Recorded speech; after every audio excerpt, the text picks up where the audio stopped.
Pessoal, não vamos esquecer de acionar o sino. Folks, let's not forget to hit the bell. There, fighters of the War Art channel. In today's video, we are going to talk about the different forms of active and passive corruption that haunt the Pentagon, the powerful Defense Department of the United States. But before starting, I wanted to tell you that I am Commander Robinson Farinazzo, a Navy Reserve military officer, and this is the War Art channel, a vehicle for military, strategic, and geopolitical analysis made by professionals. So if you're new here, subscribe to our channel and give us a like. That said, let's get to today's video. Dito isso, vamos ao vídeo de hoje. Bom, isso aqui é uma matéria que saiu no Washington Post em outubro de 2020. Well, this is an article that appeared in the Washington Post in October 2023.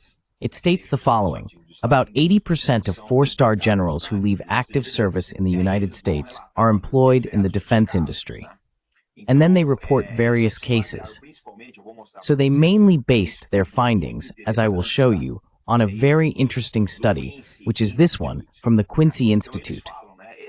They say that the Quincy study is quite comprehensive, and it talks about all the cases of generals, a lot of people, and the Quincy even names names. So these are generals who leave some armed force or are linked to the military administration itself. Ou ligado à própria administração militar. E gente que era responsável em geral por alguns programas. People who were generally responsible for some military programs go to work in the defense industry. But the whole situation doesn't stop there.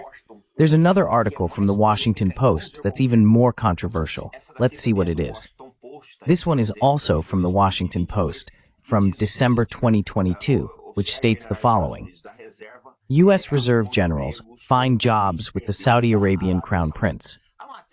The article is very comprehensive, citing several cases and even showing the records of the generals. You have this case here of a Marine Corps general who also worked for the Libyan government. Para o governo da Líbia. Eles citam diversos casos aí, você tem em diversos. They cite several cases there. You have them in various countries, mainly in the Middle East, and the salaries are quite high, around $200,000 to $300,000 per month. For example, they say the following: 4 lower-ranking officers, 2 Marine Corps colonels, an Army colonel, and a Navy captain received a salary of $200,000 to $300,000 to advise the Ministry of Defense of Saudi Arabia. Just to give you a reference, Saudi Arabia hired a former Navy SEAL, earning $258,000 per year. Meanwhile, the United Arab Emirates pays $200,000 per year for helicopter pilots and $120,000 for aviation mechanics. $20 para mecânicos de aviação, tá? The government of Indonesia, a mining company linked to the Indonesian government, hired a reserve Marine sergeant from the United States as a transportation consultant with a salary of $500 per day, plus expenses. But we have to look at these things in various ways, because it's not just the issue of this real revolving door. In the United States, there is no quarantine. You leave, and if you are going to work for a foreign government, you have to request authorization from the Department of Defense. But it comes through quickly and is never denied, and you go to work with a foreign government.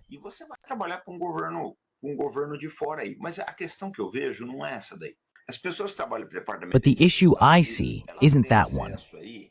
People who work for the United States Department of Defense have access to a budget of nearly $1 trillion. So there have been several cases of officials who facilitated some contracts, and as soon as they left active service, went to work for the company for which they facilitated the contracts. And then we start to see a series of problems arising from this. Let's take a look. There are several American projects that have been abandoned or are not going very well. We take the case of the F-35. The Bradley itself had many problems. F-35, o próprio Bradley deu muitos problemas. Nós temos o caso do LCS também, né? We also have the case of the LCS and also the case of the Zumwalt. All these projects received strong military support, had a lot of money allocated, and ended up becoming either a failure, as in the case of the LCS, the Littoral Combat Ship, or a partial failure, as in the case of the F-35, which is only moving forward due to a lot of media, a lot of money, and a lot of corruption. But there were some cases that were caught. Let's see which ones. We have these cases of officers who were arrested for providing training to China. There's a case where one is imprisoned, I think in Australia, and he will be Daniel Duggan, and he will be extradited to the United States. These individuals allegedly provided training to the Chinese Air Force. This is another interesting case.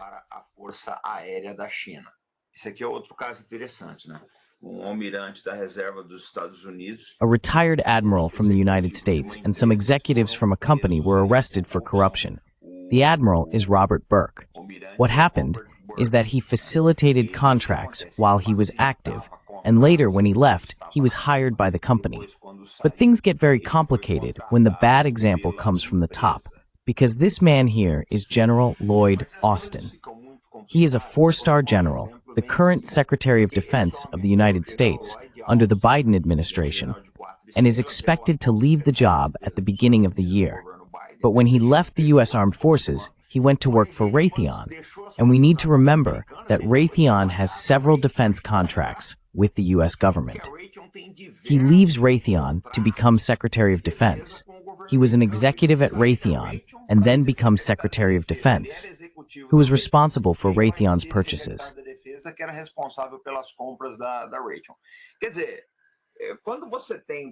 I mean, when you have a problem that already comes from the top, with the defense secretary himself involved in this mess, you can't solve things at the bottom.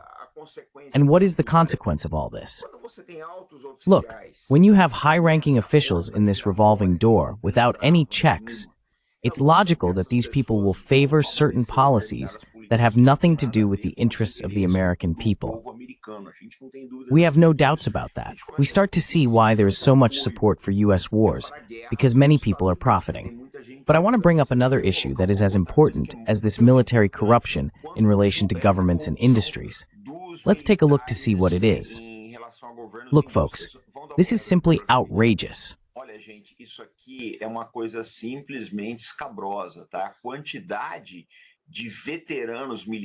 The number of military veterans in this session of the American Congress. There are 100 military personnel, including representatives and senators, who are reservists.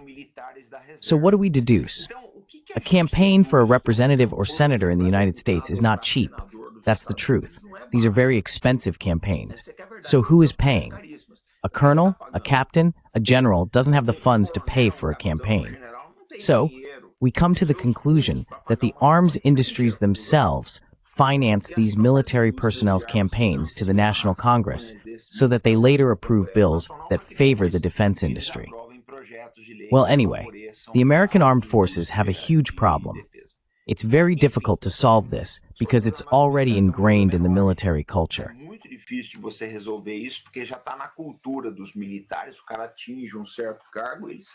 The guy reaches a certain position. He knows, look, I'm going to leave here. I've already got my nest egg secured because I'm going to a company that's paying me $300,000 a year. I've already set aside money for my grandson's college. So it's a very difficult thing to solve. And it's also a warning for Brazilians because people say Brazil is corrupt. The most corrupt country in the world, I always say, is the United States. These military personnel have access to a budget of almost $1 trillion, and it's very poorly spent. We see the wars in Ukraine, Afghanistan, and even Vietnam. So it's something to reflect on. There's no control at all. No one oversees this. That's the truth. These people are not audited, they are not monitored.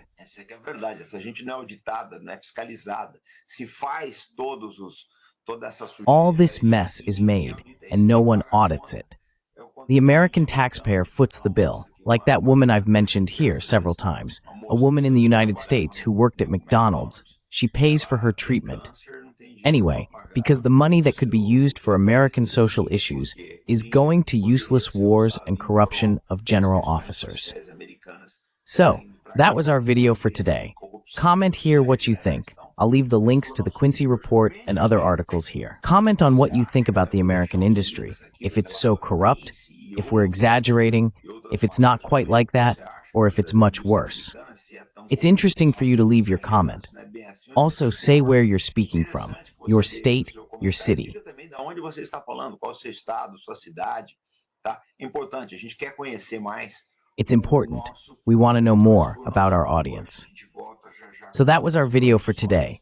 We'll be back soon with other productions. If you want to support our channel, you can also leave a super cheek or super chat, which contributes to the acceleration of the YouTube algorithm.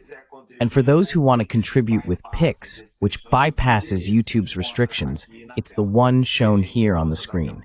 We'll be back shortly then, always with responsibility and commitment. And faith in Brazil, folks. See you later. Well, folks, our book recommendation to better understand this topic is this book from Amazon here. Generals, Admirals, Criminals, and Bandits, the Dishonorable Leadership of the United States Armed Forces.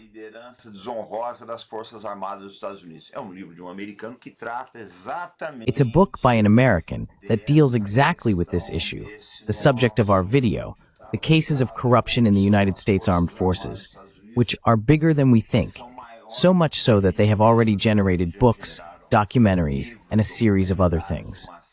This book is on our wish list, and I'll also leave the link here in the description. And I remember that every time you buy books and other items on Amazon, you are helping the Arte da Guerra channel. This book is very important because it will show you that the American Armed Forces are not what Hollywood portrays.